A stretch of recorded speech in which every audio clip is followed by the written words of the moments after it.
Olá, muito boa noite. É, Estamos aqui, desculpe o meu nervosismo, é minha primeira live. Estou realmente nervoso, não sei porquê, mas nesta ocasião, nesta segunda-feira, dia 4 de maio de 2020, nós entramos aqui no ar no programa Live Escultura na UFG, e eu queria enviar os meus agradecimentos ao Centro Cultural do UFG, PROEC, e aos parceiros, né, da PROEC, SECOM UFG, Rádio Universitária e TV UFG. E agradeço especialmente à professora Flávia Cruvinel pelo convite e pela manutenção da proposta, do tema, e ao João Vitor pelo apoio técnico, que foi de inestimável ajuda na tarde de hoje. Antes de começar, eu queria agradecer a presença, né, dos alunos, do meu querido colega, professor, ex-aluno nosso lá do FG, professor Marcivon, a quem mando o meu grande abraço, os alunos dele que estão em aula agora, e interromperam a aula para assistir essa nossa intervenção, os alunos do Colégio Maria de Fátima Santana. Então, eu agradeço muito a vocês, jovens estudantes, espero que gostem, e eu vou, então, dar início à minha previsão, minha proposta é de falar uma meia hora, 40 minutos, não sei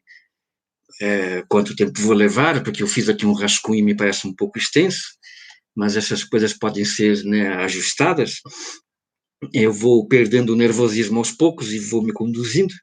E o tema, né, desta live é o 1º de maio, os trabalhadores no Brasil, de Getúlio Vargas. Essa foi a proposta, dado o fato que nós tivemos, na sexta-feira passada, né, no 1º de maio, né, a data efeméride, né, do Dia Internacional dos Trabalhadores. Não digam Dia do Trabalho, digam Dia Internacional dos Trabalhadores, porque isso é uma conquista histórica dos trabalhadores, e é dessas lutas dos trabalhadores que eu pretendo aqui dar, né, algumas notícias, algumas informações, e tentar apresentar uma análise de algumas situações de caso, situações limites, circunstanciada à experiência histórica do Getúlio Vargas, e tentar apresentar para vocês, dialogar depois com vocês, com as vossas perguntas, vossas inquietações, se elas de fato aparecerem, né, sobre o momento em que o país se definia como país, com Getúlio Vargas, na década de 30, um país se definia como país capitalista, efetivamente, no cenário internacional,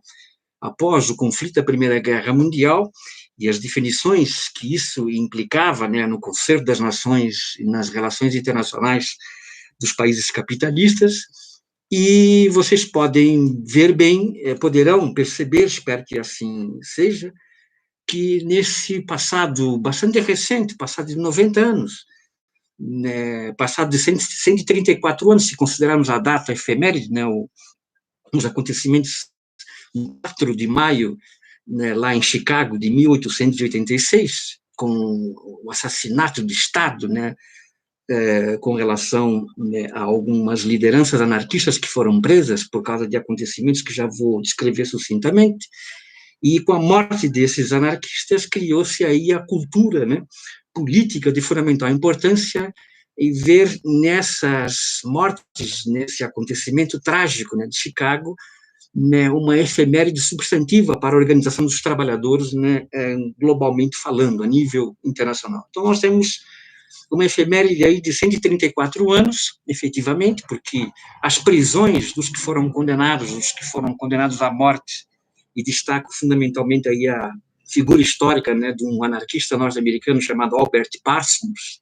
né, jornalista e uma das principais lideranças, por favor, né, do movimento que se organizava ali em protesto no 1º de maio, os acontecimentos com a polícia, uma bomba explodida, mortos policiais atirando a esmo, e a captura de 8 desses líderes, né, de 8 desses organizadores, né, do evento, nessa ocasião, no dia 4, né, de maio de 1886, leva a um julgamento, né, bastante, né, tumultuado, um julgamento bastante oportunista pelas autoridades policiais, pelas autoridades políticas, e esses presos foram condenados, né, 5 deles condenados à morte por enforcamento, um suicidou-se, né, no dia 10 para o dia 11 de novembro de 1886, e o Albert Parson, mais 3 anarquistas alemães, né, de origem alemã, mas radicados nos Estados Unidos, foram enforcados no dia 11 de novembro de 1886. Né, 2 deles condenados à prisão perpétua e um a 15 anos de prisão. Esse julgamento depois foi suspenso, ou seja, essas prisões, essas mortes, elas foram julgadas inválidas, né, e pelo outro governo, na sequência dos anos posteriores, né, 4 anos depois, mas, de qualquer maneira, ficou a marca, ficou o emblema, né, ou seja, a luta dos trabalhadores pelas 8 horas de trabalho levaram a cabo esse fato, né, no dia 11 de novembro, né, 4 personagens de fundamental importância na organização dos trabalhadores estadunidenses foram à forca. A greve foi derrotada, e obviamente, como grande parte dessas greves, né, eram derrotadas, mas criou-se daí uma cultura política que reverberou-se depois, institucionalizou-se a data a partir de 1891, quando das atividades já da Segunda Internacional Comunista, né, na Alemanha, fundamentalmente na Alemanha. E é no âmbito da Segunda Internacional Comunista que se cria essa proposta, né, que se define essa proposta do 1º de maio ser, né, a data de consagração das lutas dos trabalhadores, né, a nível global, a nível internacional, portanto, 1º de maio como Dia Internacional dos Trabalhadores. Não digam Dia do Trabalho. Dia do Trabalho é uma incorporação do próprio varguismo, que eu falarei na sequência aqui da descrição. Importa ressalvar, só para efeitos de localização, para esses jovens estudantes que talvez não tenham essa informação, me perdoem, portanto, os meus colegas aí, que já sabem disso, a Segunda Internacional, obviamente, né, criada e organizada pelos principais partidos socialistas, comunistas europeus, né, mas com, né, esteio por todo o mundo, com representações, portanto, do mundo inteiro, ela dá continuidade aos trabalhos da Primeira Internacional, encerrada em 1872 e iniciada em 1864, que teve como figuras cimeiras Bakunin, né, pelos anarquistas, e Marx, obviamente, pela cultura que depois se definiu como cultura marxista. Mas há um evento que antecede, ou que está dentro, né, dos acontecimentos da Primeira Internacional, que é a famosa, tão falada, mas pouco conhecida, né, no seu detalhe, né, Comuna de Paris, de 1871, quando a cidade de Paris ela é tomada pelos trabalhadores, né, em defesa, né, da cidade com relação à presença, né, das tropas alemãs, e temos ali uma série de práticas institucionais de novo tipo, e com essas práticas institucionais de novo tipo estabeleceu-se uma cultura proletária que foi sendo reverberada ao longo dos anos seguintes, ao longo das décadas seguintes, né, como uma experiência, né, inicial, que inaugurava aquilo que se poderia definir como práticas de uma sociedade comunista, de uma sociedade socialista, uma sociedade, portanto, antípoda, né, à lógica, né, da reprodução do capitalismo. E destaco lá na Comuna de Paris a figura emblemática de fundamental importância para a cultura dos trabalhadores, nem Marx, nem Bakunin, mas Louis-Eugène Varlin. Leiam, conheçam, estudem, pesquisem Varlin, escreve-se Varlin. Os jovens estudantes devem conhecer essa fabulosa, extraordinária figura humana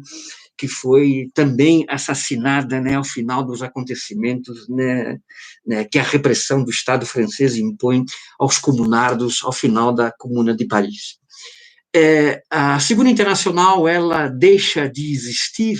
enquanto emblema institucional na década de 10, ou seja, às vésperas da Primeira Guerra Mundial, quando grande parte, né, dos partidos ali envolvidos apoia, né, o conflito que se desencadearia nos fatos de 1914. Então, as práticas do nacionalismo proletário, do nacionalismo de algumas dessas expressões institucionais de esquerda envolvidas com a Internacional Comunista acabavam por derrotar o sentido da própria Internacional, e isso desaparece por alguns anos até essa cultura internacionalista ser resgatada, mas resgatada no âmbito da Revolução Russa com Lenin em 1919. Ou seja, mas aí a relação de 1919 já é uma relação do após-guerra. Então, nós temos uma cultura proletária internacional que, dos acontecimentos em Chicago, em 1886, né, cria-se essa descrição de práticas institucionais que vão, né, se desenhando ao longo da historicidade do capitalismo moderno, do capitalismo contemporâneo desses últimos 120, 130 anos. Essa é a perspectiva que eu queria apresentar de maneira inicial. O Getúlio Vargas tem uma cronologia histórica demarcada, obviamente, todos vocês sabem, de 1930 a 1945, depois de 1950 a 51, até 1954, quando ele se mata, né, quando ele se suicida. Então, eu vou, para chegar a Vargas, tentar escrever algumas situações históricas para tentar corroborar o sentido das lutas dos trabalhadores e o sentido de como, no Brasil, a inauguração de um projeto essencialmente capitalista e industrial com o varguismo, né, coloca em cena os trabalhadores como copartícipes desse processo, mas esses trabalhadores vinculados a uma lógica de captura, uma lógica de cooptação institucional, uma lógica apoiada pelos trabalhadores, mas uma lógica que derrotava uma cultura proletária nascida no comecinho do século, né, num ambiente anarquista, anarco-sindicalista e anarco-comunista brasileiro, especialmente na cidade do Rio de Janeiro, na cidade de São Paulo, quando nós temos ali, em 1904, a primeira vez no Brasil, em São Paulo, a comemoração da data, né, do 1º de maio. Né? É muito interessante o trabalhar dessas efemérides, como está atrelado justamente a uma cultura política dos trabalhadores radicalizada na defesa intransigente, como não poderia deixar de ser, dos seus direitos, né, dada as contingências de violenta exploração a que estava submetida a sua força de trabalho, a sua presença histórica na cena desse capitalismo ainda bastante incipiente que ali se colocava, que ali se apresentava. Temos um 1º de maio bastante curioso, em 1905, né, na cidade de Santos, quando há uma greve de apoio proletário internacional dos trabalhadores, dos estivadores, né, nas docas de Santos. Já vou voltar às docas de Santos para falar de um romance que me parece um grande documento dessas lutas dos trabalhadores na década de 30, né, dentro já da cultura varguista, quando os trabalhadores entram em greve em solidariedade aos acontecimentos de 1905 na Rússia. É muito interessante isso, ou seja, esse internacionalismo proletário sendo gestado na prática cotidiana dos trabalhadores, ou seja, a exportação de café, né, naquela ocasião, naquela data, naquele dia, ela é suspensa e os trabalhadores anunciam com essa sua atitude e com essa sua prática, né, de paralisar as suas atividades ali em Santos, né, o apoio internacional e a reiteração, portanto, do significado efetivo do que é o 1º de maio como Dia Internacional dos Trabalhadores. As lutas seguem, ou seja, na sequência dos anos, 1906, 7, 8, nós temos, em 1907, uma grande paralisação dos trabalhadores na construção civil, né, lutando pela jornada de trabalho de 8 horas dia, né, uma greve que é vitoriosa, curiosamente, mas é uma greve que é vitoriosa no papel, já que os patrões acabam por não pagar aquilo que se acordou, né, no consenso, no encerramento, no acordo, né, para a finalização da greve. Isso era muito comum, isso acontece até hoje mais do que nunca, mas só para reiterar que há uma cultura proletária que se desencadeia no começo do século no país, né, nas principais cidades capitalistas, mas um capitalismo não é um capitalismo de fábricas de médio porte, de pequeno porte, fábricas, cervejarias, tecelagens, vidraçarias, cerâmicas, ou seja, não há no Brasil, né, um Brasil agrário, um Brasil agroexportador, centrado na cultura do café, uma cultura proletária, de fato, massificada, ou seja, nós estamos aqui acompanhando um fenômeno bastante similar àquilo que acontecia, por exemplo, na Rússia, já que estamos a falar da proletarização de 1905, né, da primeira Revolução Russa de 1905, E nos fatos de 1917 há também, né, bases sociais, né, dentro do contingente demográfico da população russa, né, ainda um caráter bastante incipiente, né, de trabalhadores vinculados à cidade e vinculados ao universo fabril, ao universo produtivo, portanto, industrial. Então, o Brasil tem uma situação bastante similar, ou seja, até 1930, segundo dados do Roberto Simonsen, e aqui vai meu abraço ao meu grande camarada Fábio Maza, em Sergipe, que tem o melhor livro, né, de estudo sobre o Roberto Simonsen, num discurso em 1928, com dados, né, estatísticos, né, do censo de 1920, dizia que São Paulo, Rio, Brasil, tinha, naquela ocasião, no máximo 315 mil trabalhadores vinculados à indústria fabril, ou seja, vinculados, portanto, ao espectro urbano, vinculados, portanto, a uma tendência de industrialização ainda bastante frágil, né, que começa, de fato, a se dinamizar na década de 20, né, ao final da década de 20, efetivamente, e que se consagra como projeto nacional com o Vargas na década de 1930, e é aí que a gente vai tentar apresentar. Mas temos, né, um fato a destacar.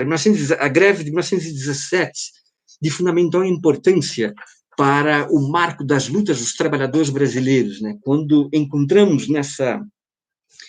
jornada, né, de 1917,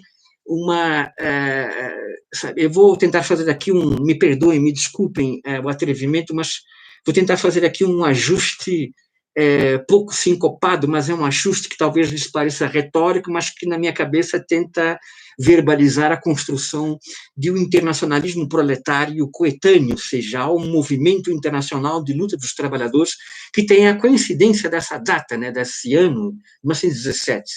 A grande greve em São Paulo, que paralisa a cidade por semanas seguidas, né? 35 dias, no mínimo, segundo alguns intérpretes, né? Que leva ao poder, no controle da cidade de São Paulo, o Comitê de Defesa Proletária, ou seja, quando as instituições do governo, da prefeitura da cidade de São Paulo, elas deixam de existir por alguns dias, tendo que se reequacionar institucionalmente para negociar com os trabalhadores que paralisaram a cidade inteira por 35 dias. Isso é um episódio de grandeza extraordinária em termos de perspectiva historiográfica, que deveria ser reiterado por todos nós, historiadores, por todos aqueles que gostam de trabalhar, né, com a história, e por aqueles que têm essa perspectiva operária, né, a ser considerada sempre, né, na lógica explicativa das contradições do capitalismo, né. Então, um comitê controlando, um comitê administrando a cidade, um comitê ditando as regras, né, dos bairros, as regras de sobrevivência. Curiosamente, em 1917, no mesmo momento em que aconteciam as jornadas, né, na Revolução Russa, né, de abril, maio, né, até o novembro bolchevique, mas nós temos ali meses de abril, maio, em que você tem o desencadear de um universo de lutas proletárias que estão condicionados a práticas federadas de comitês de trabalhadores, de sindicatos, né, mas o comitê, fundamentalmente, ou seja, aquilo que os anarquistas, os anarco-sindicalistas, os anarcos-comunistas tentavam levar a cabo aqui em São Paulo, era uma experiência similar àquela acontecida dentro da Rússia pré-soviética, né, da Rússia czarista, que derruba o czar, né, que coloca em cena um governo provisório bastante problemático no que se refere às ambiguidades e hesitações, né, diante dos impasses das lutas que aqueles trabalhadores apresentavam, e depois começam as lutas. Essa é a minha tese, me desculpem alguns colegas, Davi, por favor, né, já vai aqui meu abraço, me perdoe mais uma vez pela provocação, mas Lenin, os bolcheviques, né, o Partido Comunista Russo derrota essa extraordinária experiência proletária que tem anarquistas, comunistas, que tem, né, autogestionários de maneira generalizada, né, ali na experiência de Petrogrado, na experiência de Moscou, na experiência do campo russo, e que foi essa experiência derrotada pelo Partido Comunista, que engessa e verticaliza, e derrotada de maneira contundente com a criação da Tcheca no final do ano 17, essa terrível política polícia política que incendiou, capturou, né, e aterrorizou esses lutadores, esses bolcheviques, ou esses que estavam derrotados pela cultura proletária, né, centralista do Partido Comunista, né, e que defendiam a cultura, né, conselhista, a cultura dos comitês, a cultura dos soviets, mas fundamentalmente a cultura dos comitês proletários. Ou seja, então nós temos, coincidentemente, uma experiência em 17, seja por largo tempo, seja meses na Rússia, 1 mês e meio, quase 2 meses, mas com consequências por todo o país, ou pelo menos nas cidades do interior de São Paulo, de comitês de trabalhadores administrarem, né, a lógica da reprodução social, da reprodução institucional, da vida cotidiana, né, nessa cidade. E mais extraordinário ainda, isso é fruto de um outro trabalho lateral, nós temos em Moçambique, acredita, em Moçambique, na mesma ocasião, no mesmo momento, seja março, abril, maio, nós temos lá na região do Gongorosa, no Vale da Zambésia, naquilo que é um enclave que os portugueses nunca conseguiram destruir, né, que a Companhia de Moçambique nunca conseguiu destruir, que é o enclave do Baroé, ou seja, a região do Baroé, quando há ali um grande levante, né, dos Macondes contra, né, a administração portuguesa da Companhia de Moçambique, a administração portuguesa que tentava rechaçar a presença alemã na África Oriental, um pouco mais acima, e entrando, né, nas fronteiras, né, do que era o Moçambique colonial, de como há um levante ali liderado por duas figuras extraordinárias, ou seja, dois primos que disputavam a hegemonia, o controle político, né, da região do Gongorosa, da região do Baroé, né, um chamado Nongui, né, e o outro Makosa, ou seja, são legatários de um grande líder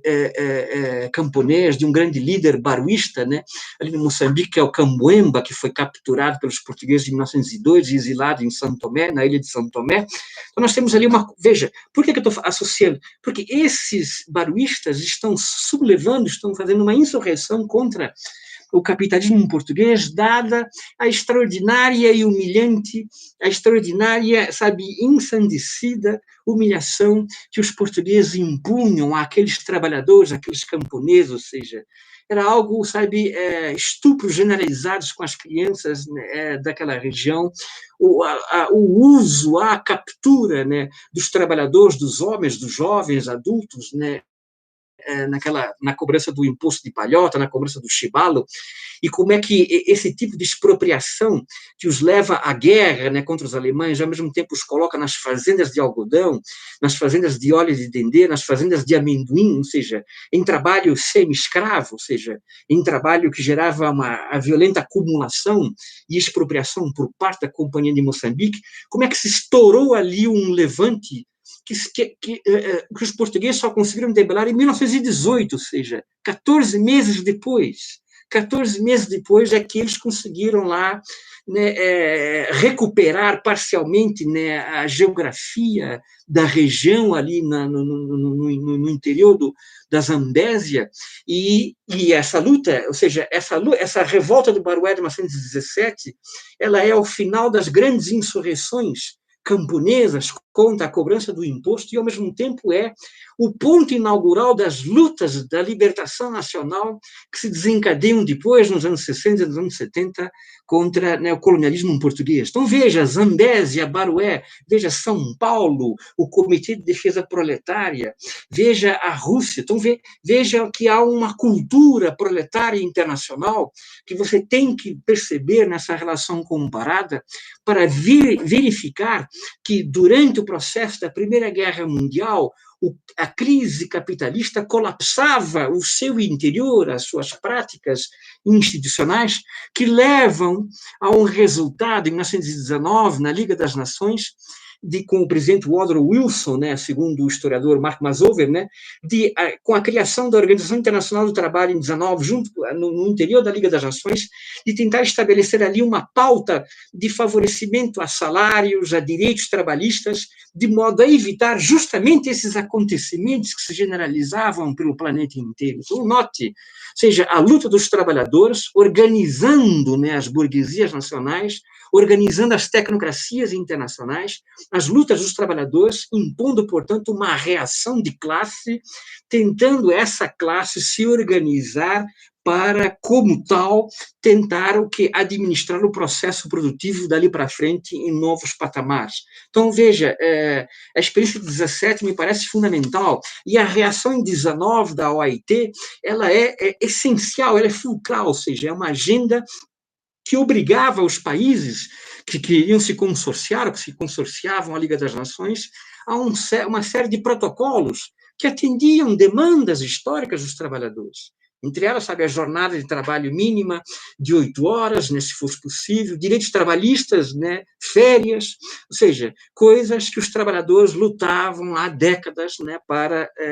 conquistar, para organizar. A reação de Lenin com a Internacional Comunista é uma reação explicitamente dada contra, né, esses protocolos da OIT, esses protocolos da Liga das Nações, ou seja, essa é uma tese do Mazorov muito interessante, ou seja, na conexão internacional, você tem o internacionalismo proletário de novo tipo em 19, tentando pautar a agenda dos partidos comunistas nacionais dali para frente, em reação a esse suposto internacionalismo mitigado que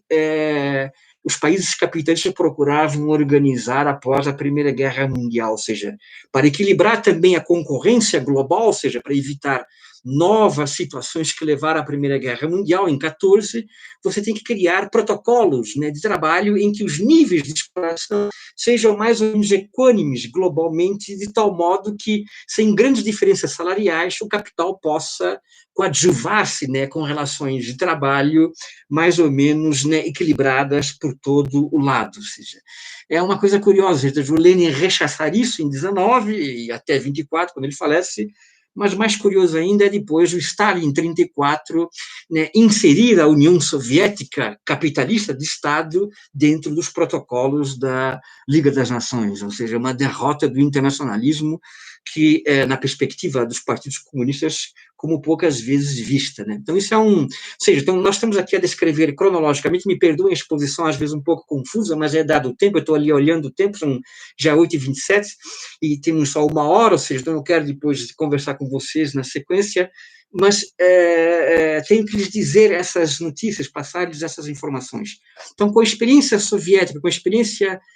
da Primeira Guerra Mundial, nós temos uma agenda proletária que se modifica no que se refere à relação comparada com as práticas institucionais da cultura anarquista, das diferentes formas, né, que o anarquismo organizava, geria as suas lutas trabalhistas. Ou seja, se você tem o anarquismo de bases federadas, ainda que existissem diferenças fundamentais entre o modelo anarquista, anarco-sindicalista, e o modelo, né,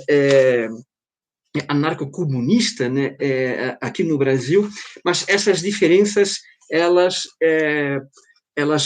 são de menor importância no que se refere a uma descrição comparada com a experiência institucional dos partidos comunistas que estão ali sendo organizados. Por exemplo, só em São Paulo, nos acontecimentos de 17, só para reiterar aqui, nós temos a experiência anarco-sindicalista do Edgar Lourenço,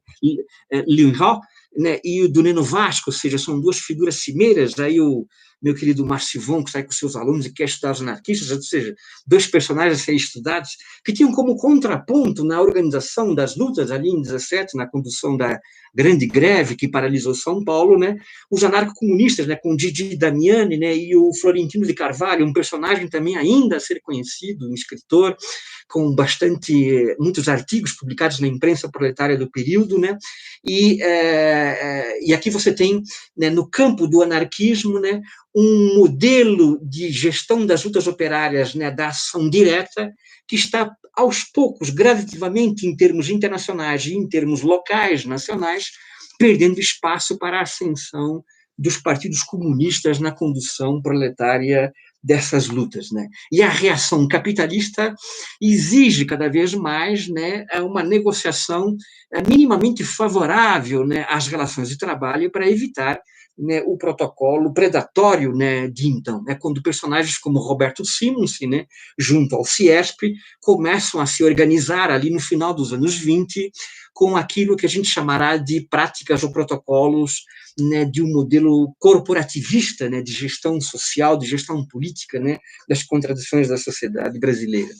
Então,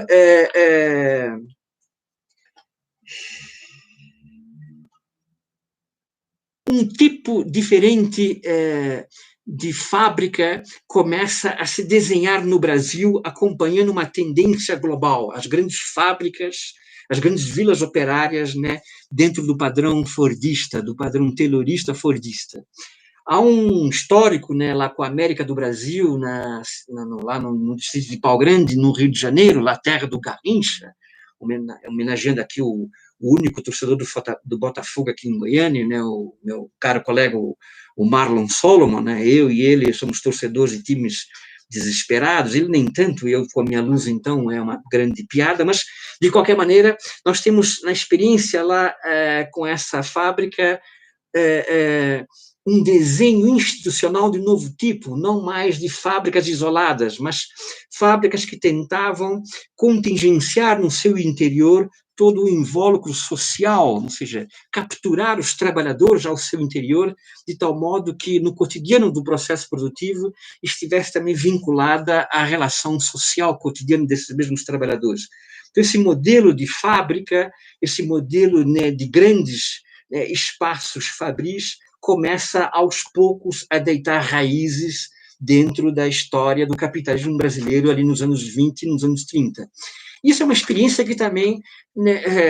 acompanha, né, a tendência, obviamente, internacional. Nós temos, né, na União Soviética, dita comunista, com o primeiro plano quinquenal, a organização, né, de uma cidade lá nos Urais, Magnitogorsk, ou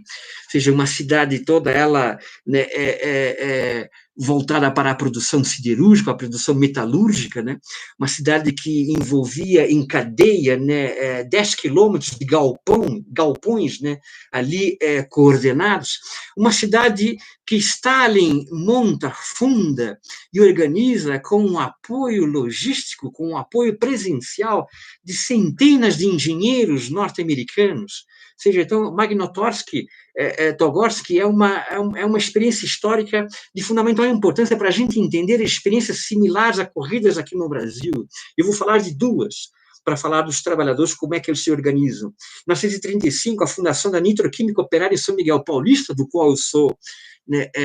egresso, né, e a experiência histórica da Companhia Siderúrgica Nacional, para falar, portanto, de um tipo de trabalhador novo que está a aparecer com essas novas formas, né, capitalistas de produção. Então, note, a União Soviética experimentava um modelo fordista bastante exitoso, né, levado para lá por esses engenheiros americanos, e aí destaco, né, a empresa McKee, da Arthur McKee, em Cleveland, que teve um papel fundamental na organização dessa siderurgia em Magnitogorsk, né, e temos lá a trajetória. Eu gosto muito de trabalhar com trajetórias, porque é nas trajetórias desses personagens, desses gestores, que você consegue entender a lógica, né, da institucionalidade capitalista ali envolvida, né? Nós temos ali um personagem, um norte-americano, um engenheiro químico chamado William Anderson, que esteve durante 9 meses em Magnitogorsk e depois também esteve durante um ano aqui no Brasil, 1940 para 41, organizando ali em Volta Redonda a Companhia Siderúrgica Nacional, e é um dos principais conectores, articuladores, com o Edmundo Macedo Soares, que é o homem, o representante de Vargas, na organização dos dinheiros lá com Ex-Bank e junto à empresa, né, a Arthur McKee em Cleveland, e como é que os caras trazem dos Estados Unidos, veja, os engenheiros soviéticos levavam 2 anos para montar uma fábrica. Os engenheiros americanos, no modelo fordista, no modelo de correio de transmissão, conseguiam montar as fábricas em 6 meses, colocá-las em navios e descarregá-las lá nos Urais. Ou seja, isso é uma experiência capitalista extraordinária que o primeiro plano quinquenal estava a levar a cabo lá na União Soviética. Então, veja os conectores, ou seja, a experiência socialista com a conexão empresarial, né, desses engenheiros norte-americanos, dessa firma, dessa empresa, e como é que essas trajetórias, o William Anderson esteve na Venezuela, esteve na China, esteve no Brasil, esteve na União Soviética, ou seja, então você vê o internacionalismo capitalista agregado a essa tecnocracia que está a gerenciar um processo produtivo de novo tipo, um processo produtivo que derrotará as experiências históricas dos anarquistas, porque a cultura proletária anarquista de base, ela tende a desaparecer dentro desse cenário institucional de grandes fábricas que empregam 5, 10, 15, 20 mil trabalhadores. O caso da CSN, que coloca logo de imediato em Volta Redonda, no seu parque siderúrgico, 7 mil trabalhadores. A Nitroquímica, que colocará no seu ápice, nos anos 50, 8 mil trabalhadores, mas que começa a trabalhar em 1935 com 2.200 trabalhadores. Ou seja, então, veja, não há nessa configuração institucional de gerência produtiva espaço para que essas lutas proletárias de ação direta pudessem se preservar, pudessem se manter. O espectro de negociação passa a ter um outro sentido institucional, ou seja, os trabalhadores, aos poucos, vão procurando as interfaces verticalizadas da representação patronal e da representação dos próprios trabalhadores. É quando os sindicatos passam a ser capturados gradativamente pelo Partido Comunista Brasileiro, e aí,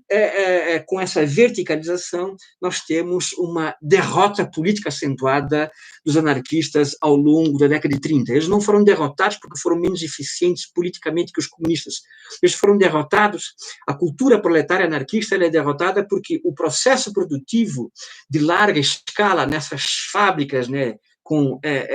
conectadas nessas grandes vilas operárias, ou seja, esse modelo fabril de novo tipo, de grandes conglomerados, ele esmaga, ele impossibilita essa cultura proletária da ação direta, quando, por exemplo, no Brás, você pode atacar, parar uma fábrica, enquanto outras trabalham, e amanhã você para outra, ou seja, a ação direta, como você vê muito bem descrito num documento literário sensacional, ainda que não uma peça literária bacana, mas é um grande documento literário, que é o livro da Patrícia Galvão, Parque Industrial, 1933, onde você tem ali personagens maravilhosos, ainda que sejam personagens quase que de uma crônica jornalística, né? Corina, né? Rosinha Lituano, ou seja, se o mundo tinha a Rosa de Luxemburgo, a Pagu consegue colocar ali, sabe, com maestria, né, a figura mágica, né, da Rosinha Lituana e a sua resistência proletária, mas vinculada ao Partido Comunista, ou seja, mas pelo que você lê naquele romance enquanto documento em 33, você vê práticas políticas em que os trabalhadores, não mais na ação direta, mas na condução do partido, deliberam já numa configuração de prática política de forma diferenciada, que aos poucos será cooptada pelas direções, pelas gerências. E esse tipo fabril da década de 30 é o momento, né, o apogeu do varguismo. Eu vou tentar acelerar um pouco aqui, Flávia, me desculpa, aí vai administrando aí o caos. Não sei quantas pessoas estão ao vivo, acho que 55, ótimo. Um beijo para minha irmã lá em Portugal, em Ceia, Vera, se mantém firme aí com o coronavírus, segura as pontas. Meus queridos amigos aí em São Paulo, mantenham-se vivos, né? Fábio aí em Sergipe, nós aqui em Goiânia estamos tentando manter o nosso esqueleto vivo. Temos que sobreviver a isso e temos que continuar a escrever, a ser historiadores, não importa se teremos ou não profissão reconhecida, nunca tivemos até hoje, e nunca a história deixou de ser feita por isso. Não será um presidente, não será o Bolsonaro que nos impedirá de continuar a trabalhar, a não ser que nos matem, né? E isso eles adorariam fazer. Então, não se aflijam que a gente vai dar sequência aqui, ainda que pelo nosso método lusitano confuso. Então, deixe-me falar rapidamente da nitroquímica operária, sabe? Que aí já falo com um ensaio de ego-história, porque ao chegar ao Brasil em 76, meu pai, com uma padaria, me colocou dos 11 até os 15, 16 anos, levantando praticamente todos os dias, eu e a minha irmã, às 13h30 da manhã, parimos a abrir a padaria para atender ali no Jardim Helena a grande massa de trabalhadores que entrava na nitroquímica operária, que é esse grande empreendimento industrial, que me parece, em 35, uma marca emblemática de como o capital privado, aos poucos, está se subsumindo a uma lógica corporativista de Estado Nacional integrado. Ou seja, a nitroquímica operária ela é organizada pela José Hermílio de Moraes, pela representação fabril da Votorantim, pelo Salomão Klabin, da família Klabin, pelo Horácio Laffer. Mas esses três investidores capitalistas não conseguiriam colocar nada em pé ali em São Miguel Paulista, numa área de 503 mil metros quadrados, sabe, um complexo para a produção de celulose, que passou, no seu momento inicial, já em 36, 37, a produzir 12 toneladas, né, de seda artificial, rayon, ou seja, e depois, nas décadas seguintes, produzir também dinamite, eu cresci vendo aquelas montanhas, né, poluídas, né, de resíduos que eles jogavam ali no rio Tietê, a poluição indescritível, né, de todas aquelas manhãs, a minha asma, que me acompanha até hoje, ela se afligia de maneira cavalar naquele momento. Mas note, essa é uma fábrica que foi toda ela montada no estado da Virgínia e trazida também para o Brasil de navio, graças ao apoio à isenção de impostos e ao financiamento do Estado brasileiro com Vargas. Ou seja, nós temos até uma formação de investimento que implica uma formação proletária de novo tipo, ou seja, os novos 1º de maio, que se desencadearão após o Estado Novo, em 1937, fundamentalmente em 40, 41 até 45, nesses 1º de maio getulistas, o trabalhador é um trabalhador imigrante, é um trabalhador nordestino, é um trabalhador que vem dos sertões da Bahia, os sertões do Sergipe, os sertões do Pernambuco, que vai ali para São Miguel, no Jardim Helena, né, no Parque Paulistano, e ali vai organizar a sua vida, né, morando na Vila Operária da Nitroquímica Operária, ou seja, e a Nitroquímica Operária cria para ganhar esses trabalhadores de maneira inquestionável hospital maternidade, né, você tem ali um clube de futebol, você tem ali um parque de piscinas, você tem toda uma infraestrutura que faz com que os trabalhadores tenham a sua vida social, né, a sua vida econômica, veja, uma fábrica que produzia dinamite, que tinha um açougue, tinha uma alfaiataria, tinha sapataria, né, conheci pessoas que trabalharam lá, sabe, pessoas que passaram a vir 35 anos de trabalho na nitroquímica, e depois os filhos trabalhando também na nitroquímica operária, ou seja, esse modelo de capitalismo, né, de larga escala, ou seja, vinculado às condições gerais de produção no que se refere a produzir um tipo de mercadoria que o capitalismo privado não conseguia colocar em cena, só pôde ser organizado quando Vargas, né, apresenta esse projeto nacional, com a Revolução de 30, de o Brasil ser o país da fábrica e não mais o país da fazenda. Então, você tem um deslocamento efetivo de um contingente muito grande de trabalhadores do campo para a cidade, e esse processo fabril de novo tipo, dentro de uma marca, né, fordista, acaba por, né, treinar o trabalhador, ou seja, você tem escolas técnicas, você tem uma escola do Senai dentro da fábrica da nitroquímica operária, ou seja, então algo, ou seja, isso é uma experiência clássica do corporativismo fabril que o Vargas, que está associado a Vargas. E o novo tipo de trabalhador que passa a apoiar Vargas, passa a apoiar esse investimento, é um trabalhador que, portanto, derrota fundamentalmente aquela cultura proletária anarquista, que, evidentemente, não tem como sobreviver dentro desse espectro institucional. A grande experiência institucional de um capitalismo de novo tipo, com novas formas de trabalho, com um trabalhador incorporado, batendo palmas para o pai dos pobres, a mãe dos ricos, batendo palmas para o Getúlio Vargas, né, a construção ali, pautada em 1939, 40, mas começada a colocada em prática em 1941 até 46, que é a Companhia Siderúrgica Nacional, ou seja, a Companhia Siderúrgica Nacional é o apogeu do nacionalismo brasileiro com Vargas, mas, ao mesmo tempo, o apogeu, veja, quanto mais nacionalista é o Estado, mais integrado ele está ao capital internacional. Isso nunca pode ser deixado de lado, ou seja, a mesma companhia que auxiliou Stalin a organizar Magnitogorsky lá nos Urais, organiza, ajuda a mando, né, do Franklin Delano Roosevelt, que é um grande entusiasta, admirador do Getúlio Vargas, o Roosevelt,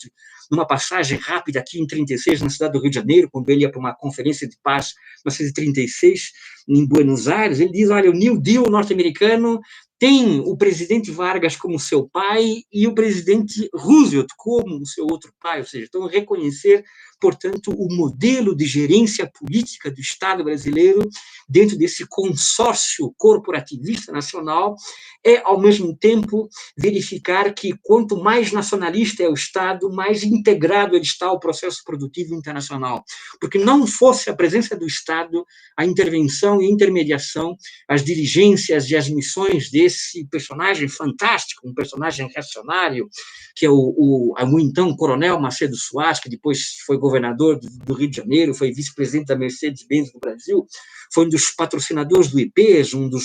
grandes articuladores do golpe, né, em 64, um reacionário, mas, ao mesmo tempo, um cara que era chamado pela ONU para ajudar a organizar a siderurgia nas Filipinas, a organizar a siderurgia, os empreendimentos siderúrgicos na Venezuela, ou seja, um técnico, né, formado na França, né, quando ele lá se exilou na década de 20, em função das suas lutas ali em 1924, no Levante Tenentista de 24, essa sua formação técnica o qualifica para ser um interlocutor direto com o presidente Vargas, e ele é o principal artífice, né, da negociação dessa Companhia Siderúrgica Nacional, que traz o capitalismo internacional através da Arthur McKee, de Cleveland, traz esse personagem, né, o nosso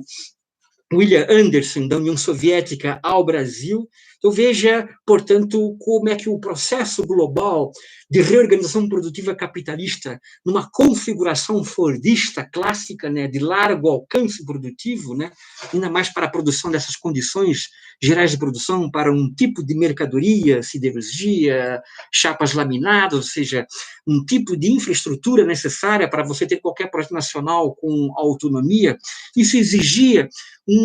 como resultado um novo tipo de trabalhador. Eu já vou acabar, faltam só 14 minutos para terminar a live, mas já vou terminar. Então, um novo tipo de trabalhador. Esse trabalhador está incorporado a esse projeto nacional integrado, esse projeto que o Vargas faz questão de colocar em cena de imediato, já em novembro de 1930, quando ele cria lá o Ministério do Trabalho, Indústria e Comércio, e através de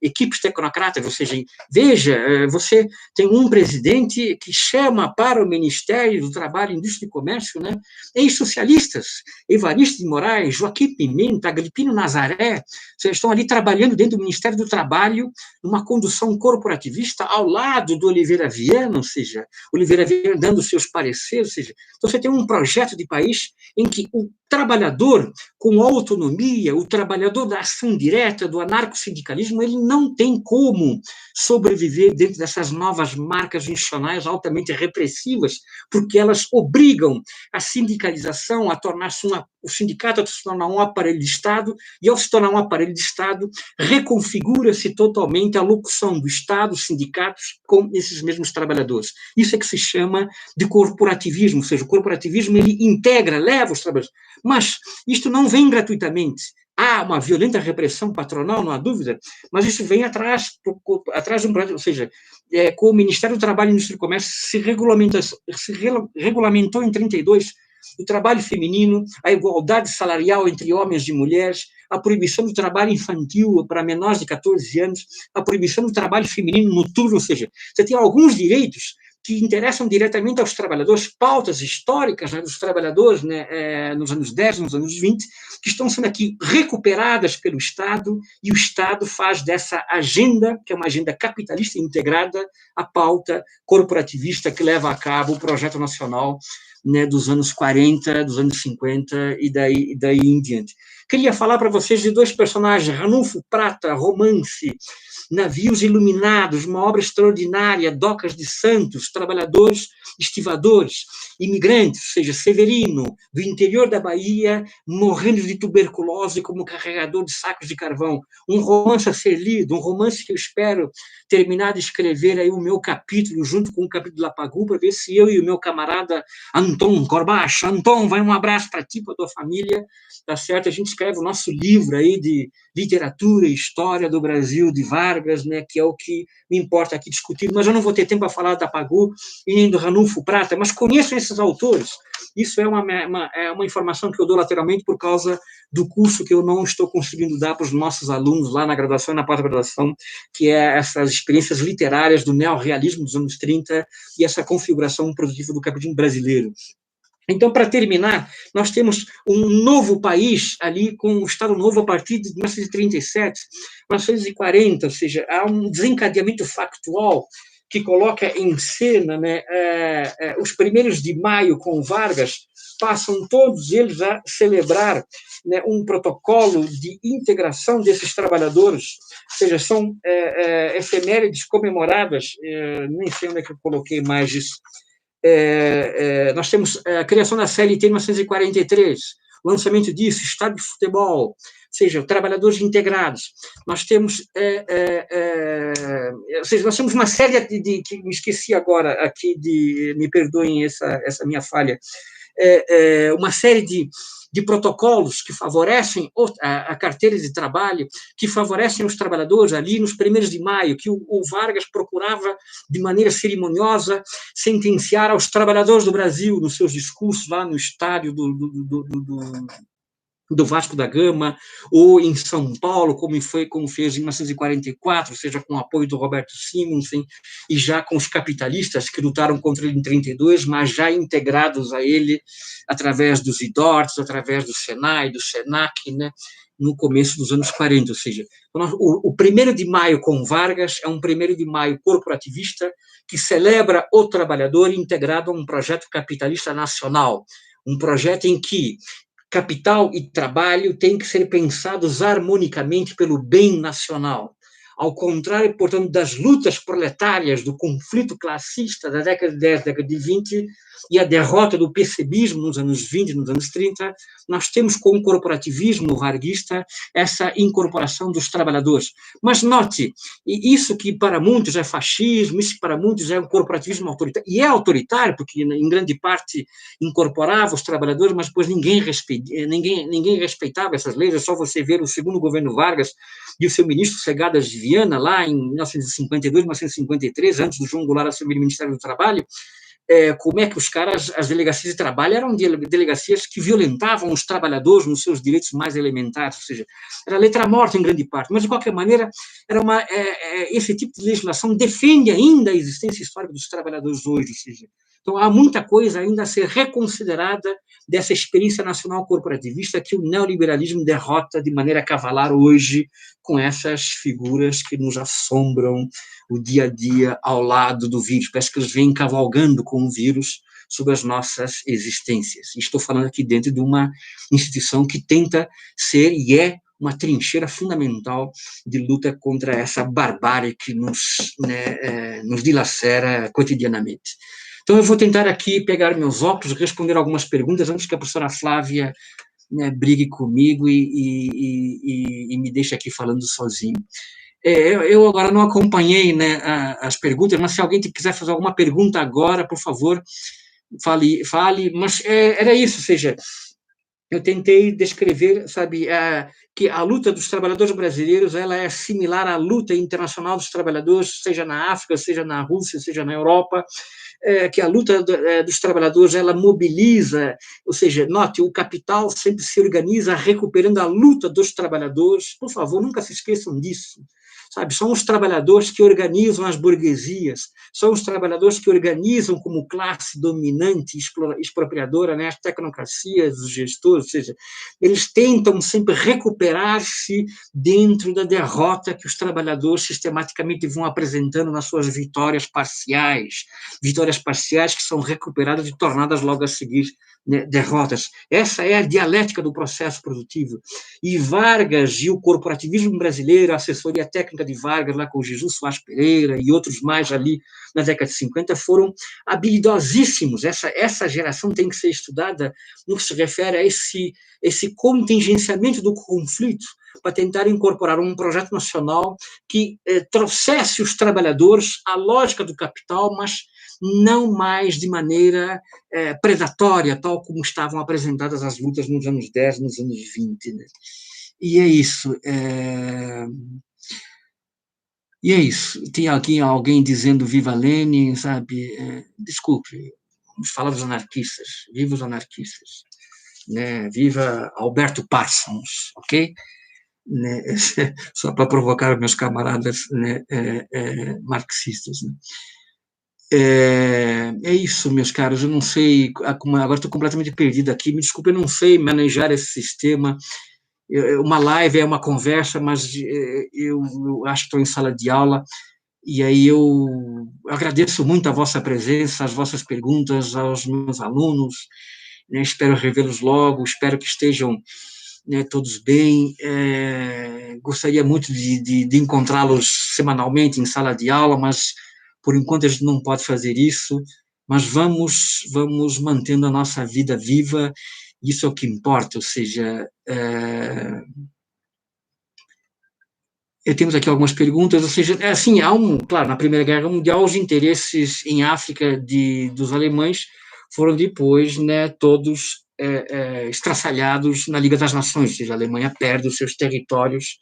em África para as potências capitalistas que ali se organizaram. Mas em 1916, fundamentalmente, houve na região norte da África, né, o que é a África Oriental, ali próximo a onde é hoje Ruanda, Congo, né, você tem um enclave colonial alemão em que os portugueses bateram-se em armas lá. E curioso, né, esses baruístas que lutaram contra a Companhia de Moçambique tiveram apoio dos colonos africanos, né, de origem holandesa, e compraram armas da Companhia da Beira, ou seja, uma companhia subordinada à Companhia de Moçambique, na cidade da Beira, ela forneceu armas para que os caras lutassem contra, ou seja, veja, esses trabalhadores insurrectos, ali no meio, né, do Gongorosa, né, correndo dos leões, tem uma prática política de organização e de gestão das suas aringas, né, como espectro de resistência, muito similar aos comitês de fábrica na São Petersburgo, na Petrogrado, né, soviética, na Petrogrado russa, né, ou na São Paulo, né, anarquista ali do Comitê de Defesa Proletária, né, que comandou a cidade por algum tempo, em 1917. Esse é o ponto, né, que eu queria reiterar com você, ou seja, o Dia do Trabalho tem que ser comemorado sempre pelos trabalhadores, é o Dia Internacional dos Trabalhadores, não é dia do, perdão, não é dia do trabalho no sentido varguista, no sentido de incorporação, né, das contradições, com o apoio dos trabalhadores, é bem verdade, porque, porra, bicho, o cara vai lá e numa canetada dá 100% de aumento do salário mínimo, né? Quem é que faria isso hoje? Ou seja, hoje os caras acham que trabalhador é inimigo, a ser abatido a tiros na rua, né? Dentro dessa política neoliberal ensandecida que nós temos, ou seja, não consegue entender que o trabalhador tem que estar, sabe, envolvido com um processo produtivo de maneira exitosa, sabe? E não consegue entender que salários altos exigem tecnologia elevada e a tecnologia elevada exige mais salários mais altos, e quanto maior o salário, mais elevado o salário, mais sofisticado é o processo produtivo, ou seja, você não consegue entender coisas elementares, os caras querem achatar salário, reduzir consumo para quê? Para manter o universo de produção, sabe, estéril, um universo de produção sem investimento em tecnologia, um universo de produção de burguesias obsoletas, de burguesias toscas, de burguesias que não conseguem ter uma visão nacional de país, a burguesia, não tem burguesia no Brasil hoje, você tem uma selvageria de um lado e você tem trabalhadores perdidos, né, no meio dessa selva, parece que o Gongorosa e seus leões, rinocerontes e outras feras estão aqui, sabe, à solta nessa nossa Goiânia, nesse nosso país aqui, a gente não consegue, né, cá sobreviver, mas vamos sobreviver, não se preocupe que a gente vai sobreviver, apesar de tudo, vamos sobreviver como sempre os trabalhadores sobrevivem, então temos que defender, reiterar isso. Meus queridos, está acabando, me desculpem, eu não vou responder nenhuma pergunta, porque eu já perdi completamente aqui o tom das perguntas, me perdoa, Flávia, o Ademir, meu querido, grande abraço para ti, assisti a tua live no outro dia, bacana, sucesso aí com a União Brasileira de Escritores aqui na sessão de Goiânia. Augustus, um forte abraço para ti, meu caro camarada lá do UFG. Adriana Cavalcante, um abraço para ti, Rafael Silva, outro abraço, Diego, meu querido Diego, né, um grande cantor, estaremos juntos aí na tua banca, no teu doutorado,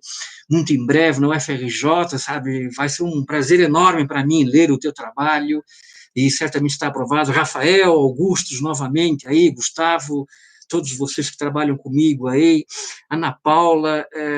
um abraço a todos, um abraço à minha querida esposa, né, minha belíssima esposa que está ali ao lado, nervosa, torcendo por mim, né, Josiane, Adorno, né, estamos aqui juntos, ou seja, tentando sobreviver, né, e com vocês a gente, né, logo nos encontramos nas ruas novamente aí com bastante segurança. É isso, são 8h59, Flávia, acho que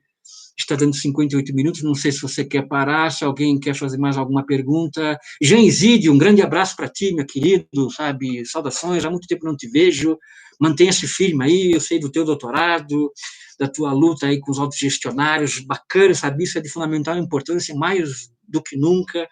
essa perspectiva, né, de trabalho, de leitura. Maria Tereza, querida Tereza, minha Tereza, que trabalhou comigo no seu doutoramento, uma grande especialista em história política de Goiás, Forte abraço para ti, minha querida, saudações, imensas saudades no que se refere aos nossos diálogos, ao nosso debate que a gente tinha aí, mantenha-se firme aí na UFG, na cidade de Goiás. Rosivaldo, olha quem veja aqui, Rosivaldo, espero que seja o Rosivaldo que eu esteja pensando, forte abraço, Rosivaldo, obrigado pela tua presença. Antônio, camarada Antônio, sabe, o nosso Tom Selleck da historiografia goiana, da historiografia brasileira, e Rafael, já falamos, Rafael, brigadão, Ademir está firme aqui, Natália Pérez Carvalho, muito obrigado pela tua presença, Giovana, a mesma coisa, Andressa, a mesma coisa, Fernanda, muito obrigado pela tua presença, e espero que eu tenha dado o recado, ou seja, 1º de maio vinculado a uma cultura proletária pré-capitalista, e o 1º de maio com Vargas vinculado a uma cultura de novo tipo, vinculado a esse projeto nacional corporativista, ou seja, e aí há grandes documentos literários que vocês poderiam ler para tentar, da literatura como documento, depreender como é que as mulheres resistiam, ou seja, você pega o Romance da Pagu e vê uma personagem, uma trabalhadora da indústria fabril, sabe, de tecidos, de tecelagem, a Corina, sabe, como é que a Corina se desgraça, uma paixão, o aborto, o nascimento do seu filho sem pele, a prostituição, a destruição física da sua existência, sabe, é algo espantoso, são documentos que têm que ser conhecidos por nós, historiadores, e por vocês. Lélia, grande abraço para ti, minha querida, abraço aí para o nosso querido camarada Márcio Cruzeiro, forte abraço, meu amigo, espero revê-lo logo, e estamos aí. Muito obrigado. 1h, eu acho que, Flávia, você dá o toque aí e a gente vai encerrando aqui a nossa live. De Camabatela para o mundo, exatamente, Camabatela é uma cidadezinha do colonialismo português lá no interior, 470 quilômetros de Luanda, lá no interior de Angola, de Camabatela para São Miguel Paulista para dar os mergulhos na piscina da Nitroquímica Operária e fazer pãozinhos e vender pão e leite para os trabalhadores da Nitroquímica Operária, e agora falando disso com uma certa nostalgia, É isso aí. Não vou falar do Tiagão, meu querido Tiagão, não me provoca, não dá tempo de falar do Lobo Antunes. Você conhece o Lobo Antunes mais do que nunca, do que ninguém. Eu vou me esquivar disso. Obrigado a ti, obrigado a Natália, sabe? Um abraço para vocês. E vamos. Karine, olha, Karine, há muito tempo que eu não te vejo. Afonso, obrigado. Moacir, grande Moacir, está aí na luta.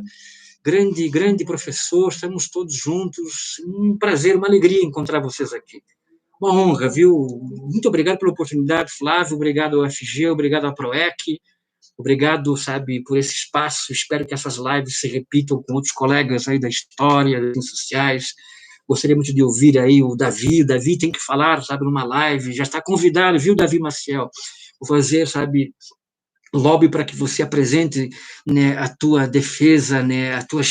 as tuas geniais análises de conjuntura, ainda que de algumas delas eu discorde, principalmente quando você é tão vociferante com o coitado do velho Lula, coitado que está lá com uma